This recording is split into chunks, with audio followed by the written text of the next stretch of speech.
Hello everyone, welcome to ISPC simplified. और ये चल रही है लेक्चर सीरीज लूसेंट की जो theoretical portion as well as objective portion is running on my channel now.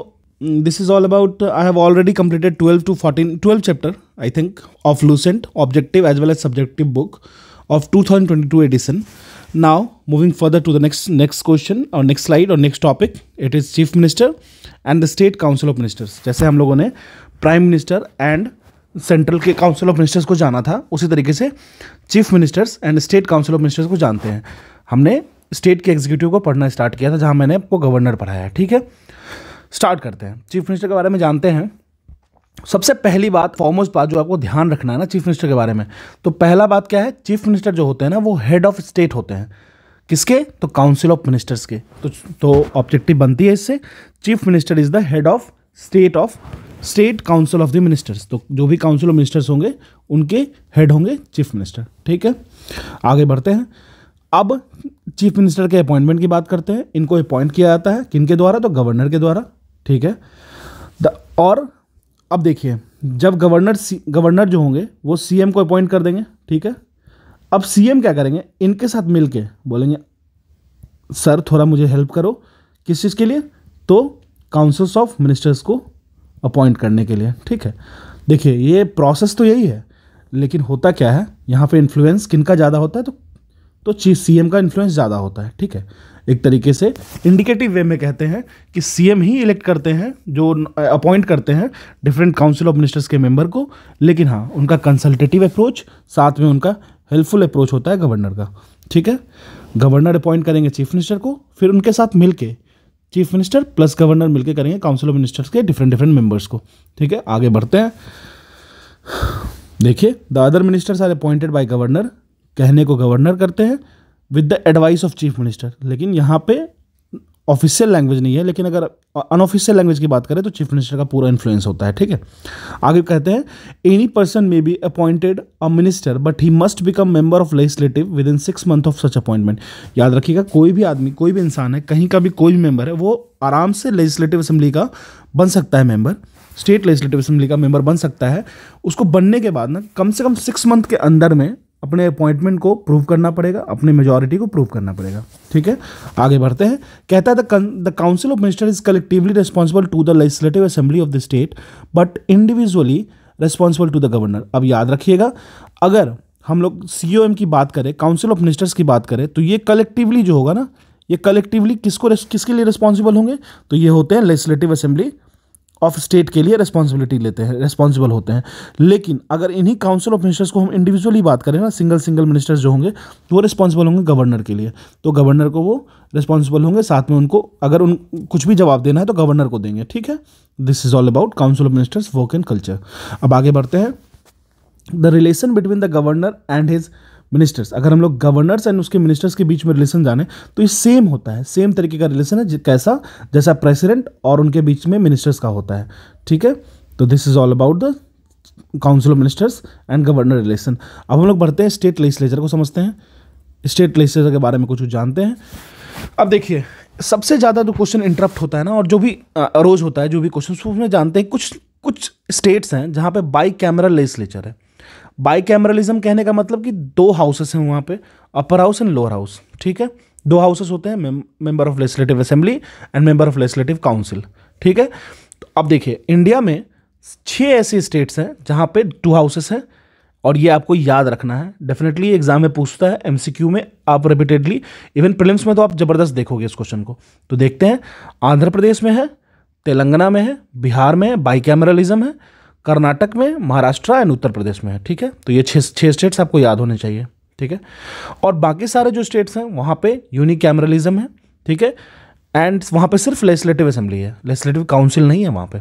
ठीक है, अब आगे बढ़ते हैं। कहता है फॉर क्रिएशन और abolition of legislative council the legislative assembly of the state should pass a resolution by special majority followed by an act of parliament. तो याद रखिएगा कि अगर किसी भी स्टेट को लेजिस्लेटिव काउंसिल क्रिएट करना है, या तो क्रिएट करना है या फिर एबॉलिट करना है, मतलब एबॉलिशन करना है, या तो उसको क्रिएट बनाना है या फिर उसको हटाना है। किसको? तो लेजिस्लेटिव काउंसिल को। तो वहाँ के जो लेजिस्लेटिव असेंबली होंगे उस स्टेट के, उनको पास करना होगा एक रिजोल्यूशन पास करना होगा, और उस रिजोल्यूशन को स्पेशल मेजॉरिटी से पास करवाना होगा, साथ में ही उसको पार्लियामेंट में रखना होगा। इन बातों को साथ साथ में स्पेशल मेजॉरिटी का मतलब होता है 2/3 प्रेजेंट एंड वोटेड, ठीक है, प्रेजेंट प्लस वोटेड, इस कंडीशन को याद रखिएगा, ठीक है। और ये जो बताता है that is creation of legislative council, ये बताता है आर्टिकल 169, इसका ख्याल रखना है, ठीक है। आगे बढ़ते हैं, कह रहा है the size of the legislative council may vary, legislative council की साइज वैरी कर सकती है, लेकिन उसके जो मेंबर्स होते हैं ना, उनके जो मेंबरशिप्स होता है ना, वो ज़्यादा नहीं होना चाहिए, किससे, 1/3 of the membership of the legislative assembly but not less then 40। तो ये कंडीशन मैं आपको बताता हूँ। देखिए, कह रहा है कि जो भी मेंबर ऑफ लेजिस्लेटिव काउंसिल्स होंगे ना, उनके मेंबर्स जो होंगे ना, वो 1/3 से ज़्यादा नहीं होना चाहिए, किसके, तो लेजिस्लेटिव असेंबली के मेंबर से, ठीक है, मतलब एमएलए से, मेंबर ऑफ लेजिस्लेटिव असेंबली से। तो 1/3 से ज़्यादा नहीं होना चाहिए, लेकिन ये ज़्यादा नहीं होना चाहिए मतलब लेस देन इक्वल्स टू होना चाहिए। और इस बात का भी ख्याल रखना है आपको कि ये 40 से कम ना हो, ठीक है, इस बात का भी ख्याल रखना है। तो मिनिमम 40 तो होना ही चाहिए, कंडीशन सेटिस्फाई होना चाहिए, साथ साथ में वो 40 से कम भी ना हो, इसका भी ख्याल रखना चाहिए, ठीक है। तो ये कंडीशन याद रखिएगा, नॉर्मली आप इससे फ्रेम्ड आउट क्वेश्चन देख सकते हो। अब देखते हैं क्या कहता है legislative council is a partly nominated and partly elected body. Legislative council जो होगा वो कुछ नॉमिनेटेड होंगे उसमें मेंबर्स, कुछ इलेक्टेड मेंबर्स होंगे, ठीक है। Election to the legislative council is indirect and in accordance with the proportion representation by single transferable vote. तो देख लीजिए, अब इलेक्शन की बात करते हैं लेजिस्लेटिव काउंसिल के मेंबर्स की। तो एक तो इसका होगा इनडायरेक्ट इलेक्शन, ठीक है, और किस पद्धति से होगा, तो ये होगा proportional representation by single transferable vote. मैंने आपको बताया था कि मान लीजिए 4 मेंबर हैं, इनको सेलेक्ट करना है, ठीक है, और यहाँ पे इनको सेलेक्ट करके लाना है, तो इनके लिए प्रायोरिटी क्रिएट होगी A, B, C and D। इसी तरीके से मान लो ये पहले मेंबर जो वोट करेंगे, दूसरे मेंबर क्या करेंगे, A, B, C, D। अब इनके लिए प्रायोरिटी सेट होगी, उन्होंने वो वोटिंग करेंगे किसको पहले किसको बाद में, और जो सबसे लास्ट में होगा उसको डिस्कार्ड करते जाएंगे और लास्ट में सेलेक्ट करेंगे, ठीक है। तो this is all about the selection process of the member of legislative council, ठीक है। इसको मैं इरेज करता हूँ, और वो कंडीशन तो बिल्कुल आपको याद रहना चाहिए, वो लेस देन 40 वाला, ठीक है। अब देखते हैं अगला कंडीशन क्या कह रहा है 5/6 of the total member of the council is indirectly elected and 1/6 nominated by the government. तो ये कंडीशन याद रखिएगा, 5/6 जो होगा ना मेंबर ऑफ लेजिस्लेटिव काउंसिल के जो मेंबर्स होंगे उनको इनडायरेक्ट इलेक्शन से लेंगे हम लोग, ठीक है। और प्लस 1/6 जो होगा ना वो नॉमिनेट किया जाएगा किसके द्वारा, तो गवर्नर के द्वारा। जिस तरीके से राज्यसभा में नॉमिनेशन होता है ना प्रेसिडेंट के द्वारा, सेम उसी तरीके से 1/6 मेंबर को हम लोग नॉमिनेट करेंगे गवर्नर के द्वारा। सेम है, आप देखो अगर आपको चीज़ें में थोड़ी कंफ्यूजन होती है तो आप एनालॉग कर लो, ठीक है, जैसे लोकसभा एंड राज्यसभा, ठीक है। तो मेंबर ऑफ लेजिस्लेटिव, यहाँ पे लेजिस्लेटिव असेंबली रख लो, यहाँ पे लेजिस्लेटिव काउंसिल रख लो, थोड़ा सा आपको बाइफर्केशन मिल जाएगा, डिफरेंसेस मिल जाएगा, आप उससे निकल सकते हो, ठीक है। हम लोग आगे बढ़ते हैं। अब देखिए क्या कह रहा है अब कह रहा है कि 1/3 of total members of the council is elected by local bodies such as municipalities, district boards. अब हम लोग जो 1/3 जो टोटल मेंबर्स को जो हम चुन रहे हैं ना लेजिस्लेटिव काउंसिल में, वो लोकल बॉडी से चुन के आएंगे। कहाँ से, तो वो चुने जा सकते हैं म्यूनिसिपैलिटीज से या डिस्ट्रिक्ट के बोर्ड से, ठीक है, लोकल्स होंगे। 1/12 जो टोटल होंगे, आउट ऑफ टोटल सीट्स 1/12 जो होंगे ना, वो कहाँ से इलेक्ट होके आएंगे, ग्रेजुएट्स होंगे जो 3 साल के, elected by graduates of 3 years standing residing in the states. ऐसे ग्रेजुएट्स तो 1/3 जो मेंबर होंगे ना टोटल मेंबर से जो काउंसिल में इलेक्टेड होंगे लोकल बॉडीज़ के, म्यूनिसिपैलिटीज एंड डिस्ट्रिक्ट बोर्ड के होंगे। 1/12 जो इलेक्टेड होंगे वो इलेक्ट किए जाएंगे किनके द्वारा, तो ग्रेजुएट्स जो कम से कम 3 साल से रिसाइड कर रहे हैं उस स्टेट में, ठीक है। साथ ही में एक और कंडीशन है, 1/12 जो इलेक्ट होंगे वो इलेक्ट किए जाएंगे टीचर्स के द्वारा, किनके, जो सेकेंडरी स्कूल के टीचर्स हैं एंड हायर एजुकेशन इंस्टीट्यूट के टीचर्स हैं, ठीक है। अब हम लोग बात करेंगे स्ट्रेंथ ऑफ लेजिस्लेटिव काउंसिल की, ठीक है। लेजिस्लेटिव काउंसिल की स्ट्रेंथ की बात करते हैं। आंध्र प्रदेश में 58। देखिए एक क्वेश्चन पूछता है, अगर आप स्टेट पीसीएस दे रहे हो तो आपको स्ट्रेंथ याद रखना ही होगा, ठीक है। तेलंगाना की स्ट्रेंथ है 40, बिहार की 75 है, ठीक है। अगर बीपीएससी दे रहे हो तो 75 याद रखना है, टीपीएससी दे रहे हो 40। वैसे देखिए ओवरऑल अगर आप कोई भी एग्जाम दे रहे हो तो आप आसपास की कुछ जो पेक्युलियर स्टेट्स हैं उसके नाम याद रखो, क्योंकि एग्जाम में पूछेगा। जम्मू एंड कश्मीर का तो आपको पता ही है कि इसको एबॉलिश कर दिया गया है, कब, अक्टूबर 17, 2019 को, ठीक है। अब हम लोग बात करते हैं कर्नाटक का, तो ये 75 है, महाराष्ट्र की टोटल सीट्स है 78, उत्तर प्रदेश की 100 है, ठीक है। और आगे बात करते हैं, 1/3 is elected by members of the legislative assembly from amongst person who are not members of the assembly. याद रखिएगा, 1/3, 2 तो मैंने बता दिया आपको, जो 3 साल से ग्रेजुएट होंगे, जो रिसाइड कर रहे हैं स्टेट में, वो करेंगे 1/12, ठीक है। 1/3 को करेंगे म्यूनिसिपैलिटी एंड डिस्ट्रिक्ट बोर्ड्स के मेंबर्स सेलेक्ट करेंगे, ठीक है। और 1/12 को टीचर्स एंड सेकेंडरी स्कूल और हायर स्कूल इंस्टीट्यूशंस के टीचर्स फैकल्टीज़ करेंगे। और 1/3 जो होंगे ना, वो इलेक्टेड किए जाएंगे किनके द्वारा, मेंबर ऑफ लेजिस्लेटिव असेंबली, ठीक है। कहाँ से इलेक्ट किए जाएंगे, जो लेजिस्लेटिव असेंबली में नहीं है लोग, उनको इलेक्ट किया जाएगा, ठीक है।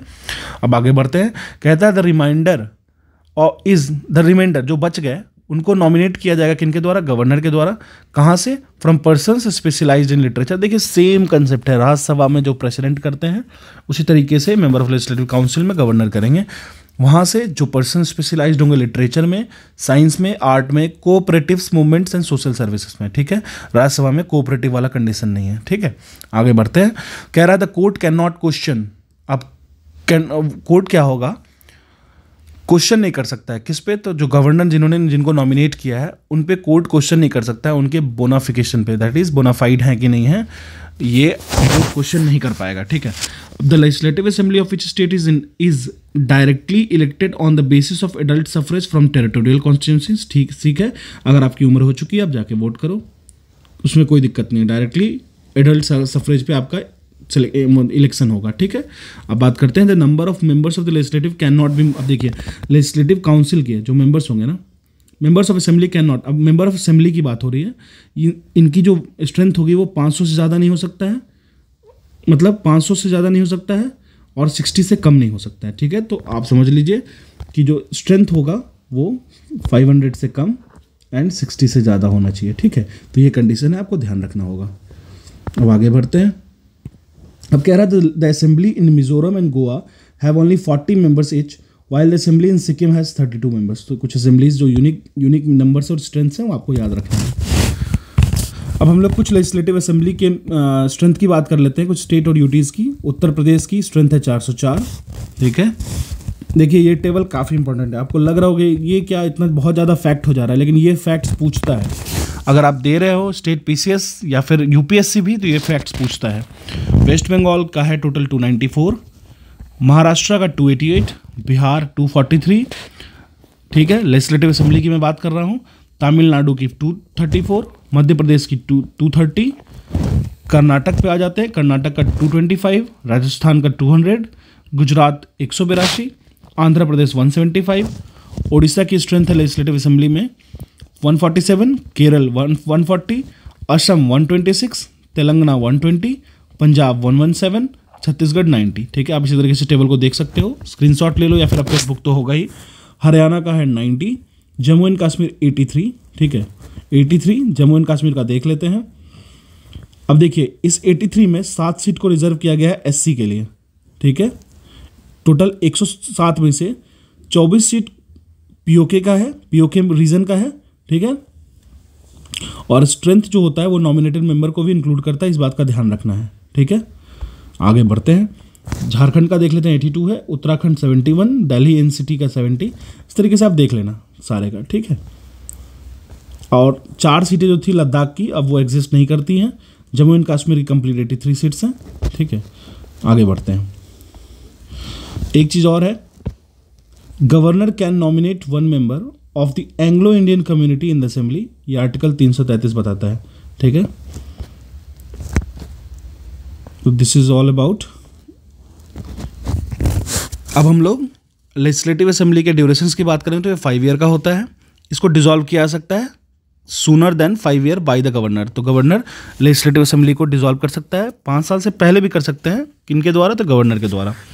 The term of 5 year may be extended by the parliament in case of proclamation of emergency by the president for not more than 1 year at a time। तो याद रखिएगा जो 5 साल का ड्यूरेशन है ना, 5 साल का ड्यूरेशन है, उसको और हम लोग इंक्रीज कर सकते हैं, किसके द्वारा, अगर हम लोग इमरजेंसी की बात करें, प्रेसिडेंट जो इमरजेंसी लगा देंगे स्टेट में, उस केस में हम लोग एक्सटेंड कर सकते हैं लेजिस्लेटिव असेंबली के टेन्योर को, 5 ईयर से ज़्यादा कर सकते हैं। लेकिन हाँ एक चीज़ का ख्याल रखना होगा हमें, 5 साल से ज़्यादा तो करेंगे लेकिन 1 ईयर से ज़्यादा एक्सटेंड नहीं कर सकते हैं, ठीक है। तो ये जो कंडीशंस है ना, ये आता है आर्टिकल 172 क्लॉज 1 के अंदर, ठीक है। अब हम लोग लेजिस्लेटिव काउंसिल, जिसको हम लोग विधान परिषद भी कहते हैं, लेजिस्लेटिव असेंबली विधानसभा, लेजिस्लेटिव काउंसिल विधान परिषद, ये है परमानेंट बॉडी। जिस तरीके से हमारा राज्यसभा होता है ना, राज्यसभा होता है जिसको हम लोग डिसॉल्व नहीं कर सकते, उसी तरीके से लेजिस्लेटिव काउंसिल स्टेट में सेम एनालॉजी लगाइए। तो लेजिस्लेटिव काउंसिल जो होता है एक परमानेंट बॉडी है, like the council of state, Rajya Sabha, it can not be dissolved. अब हम लोग कुछ salaries and emoluments of eminent post देख लेते हैं, ठीक है।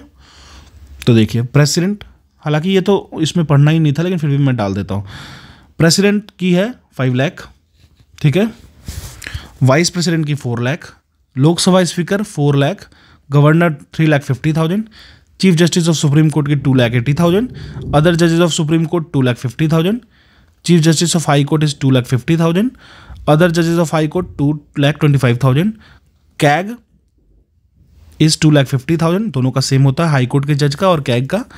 चीफ इलेक्शन कमिश्नर की बात कर ले 2,50,000, attorney general of India, the law minister of first law minister of the government, इनका भी 2.5 लाख है। तो ये याद रखिएगा, कभी कभी एग्जाम में पूछ देता है, ठीक है। अब कुछ और फैक्ट्स जानते हैं। कहता है the legislative council is not dissolve, क्योंकि ये परमानेंट बॉडी है, इसको आप डिसॉल्व नहीं कर सकते हो, सेम एज द राज्यसभा। इसका देखिए 1/3 जो मेंबर्स होते हैं ना लेजिस्लेटिव काउंसिल के, वो रिटायर होते हैं हर 2 साल पे। कंडीशंस ये है, रिटायर, अब देखिए डिसॉल्व नहीं होगा बट उसके मेंबर्स तो चेंज होने चाहिए ना। तो 1/3 जो मेंबर होंगे ना लेजिस्लेटिव काउंसिल के, वो रिटायर होते हैं एवरी 2 ईयर पे, ठीक है। ये रिटायर होंगे एवरी 2 ईयर पे, रिटायर होते रहते हैं, ठीक है। इस बात का खासा ख्याल रखना है हमको। ये किस कंडीशन के अंदर आता है? आर्टिकल 172 सब क्लॉज 2 के अंदर, ठीक है। अब कहता है legislative assembly has its speaker, legislative assembly में स्पीकर होते हैं, असेंबली की बात हो रही है, एंड डिप्टी स्पीकर होते हैं, ठीक है, ठीक है। एंड लेजिस्लेटिव काउंसिल में क्या होते हैं? उसके चेयरमैन होते हैं। लेजिस्लेटिव असेंबली में स्पीकर होते हैं as well as deputy speaker होते हैं। लेजिस्लेटिव काउंसिल में चेयरमैन होते हैं, डिप्टी चेयरमैन होते हैं, ठीक है। And the provision relating to them are analogous to that, देखिए सेम ही है जिस तरीके से यूनियन पार्लियामेंट में हम लोग एनालॉगी होता था ना, उसी तरीके से सेम लेजिस्लेटिव असेंबली और लेजिस्लेटिव काउंसिल में स्पीकर एंड चेयरमैन का बात होता है, ठीक है। अब हम लोग क्वालिफिकेशन की बात करते हैं कुछ। अब हम लोग स्टेट लेजिस्लेचर के क्वालिफिकेशन की बात करेंगे लेजिस्लेटिव असेंबली की। तो क्या क्या होगा? पहला कंडीशन तो यही है कि वो सिटीजन ऑफ इंडिया होने चाहिए, तो हर का कंडीशन है फॉर लेजिस्लेटिव असेंबली। अब लेजिस्लेटिव असेंबली के बारे में बात करते हैं, तो इनका कंडीशन है कि not less than 25 year of age, and for legislative council not less than 30 year of age. तो हम लोग अगर लेजिस्लेटिव असेंबली की बात करें, तो एज कम से कम होना चाहिए मिनिमम, तो ग्रेटर देन या इक्वल टू 25 ईयर का होना चाहिए। एंड अगर हम लेजिस्लेटिव काउंसिल एलसी की बात करें तो कम से कम 30 ईयर तो होना चाहिए, ठीक है। तो याद रखिएगा एलसी का ज़्यादा है एलए से, ठीक है। लेजिस्लेटिव काउंसिल में 30 ईयर, लेजिस्लेटिव असेंबली में 25 ईयर मिनिमम। अब देखिए शुड पॉसेस अदर क्वालिफिकेशन में क्या क्या है? तो क्या है, जो भी क्वालिफिकेशन मैंडेट होगा उसको वो पैसेस करने चाहिए इन दैट बिहाफ बाय और under any law made by parliament, ठीक है। तो ये बताया गया आर्टिकल 173 के द्वारा, ठीक है। अब कुछ कंपैरिजन है जो हम लोग करेंगे लेजिस्लेटिव प्रोसीड्योर्स के, किसमें? जहाँ पे बाई कैमरल स्टेट है, ठीक है, एंड पार्लियामेंट में। By cameral state and legislative में लेजिस्लेटिव जो वर्क है, साथ साथ में legislative procedures by cameral state के एंड पार्लियामेंट की हम लोग कुछ समझते हैं। मनी बिल की बात करते हैं, पोजीशन सेम होगा, जिस तरीके से मनी बिल पार्लियामेंट में डील होती है उसी तरीके से बाई कैमरल स्टेट में डील होगी। For other bills the only power of the council is to interpose a delay for 3 month. अब देखिए अगर हम लोग किसी और बिल के बारे में बात करें तो ये 3 मंथ के डिले को क्रिएट किया जा सकता है यहाँ पे in case of legislative council, ठीक है। इन केस ऑफ डिसएग्रीमेंट, अगर फिर भी डिसएग्रीमेंट होता है, the bill is second time refer to the legislative council. फिर से अगर डिसएग्रीमेंट होता है तो फिर से लेजिस्लेटिव काउंसिल को रेफर किया जाएगा, और इस बार क्या होगा, काउंसिल के पास कोई पावर नहीं होता है उसको होल्ड करने का, उसको एक भी दिन रख पाने का, ठीक है। कितने दिन से? 1 महीने से ज़्यादा वो नहीं रख सकते हैं, ठीक है। ये बताता है article 197 clause 1 sub clause B 2B में, ठीक है।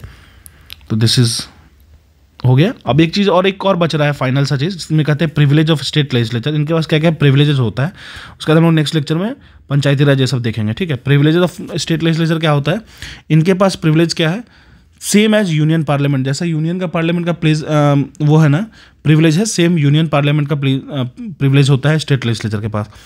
Each house of the state legislature can punish for breach of its privileges और फॉर कंटेम्प्ट। तो याद रखिएगा उनको पनिश किया जा सकता है अगर वो ब्रीच करते हैं अपने प्रिविलेजेस को या फिर कंटेम्प्ट करते हैं, ठीक है। Each house is the sole जज of the question whether any of the privileges has been infringed, court has no jurisdiction to interfere with the decision of the house on that point. तो याद रखिएगा, उनका खुद का decision होगा, अगर कोई भी प्रिविलेज को ब्रीच किया जाता है तो वो खुद आपस में इसको वो करेंगे, कोर्ट इसमें इंटरफेरेंस नहीं करेंगे, ठीक है। लास्ट है, no house of the legislature can create any new privilege for itself. देखिए, अब खुद के लिए कोई भी प्रिविलेज को क्रिएट नहीं कर सकते हैं वो, ठीक है। Court can determine whether the house possesses a particular, अगर कोर्ट डिटरमाइन करेगा कि हाँ इनके लिए प्रिविलेज जरूरी है कि नहीं है, ठीक है। This is all about the chief minister as well as the council of ministers, ठीक है।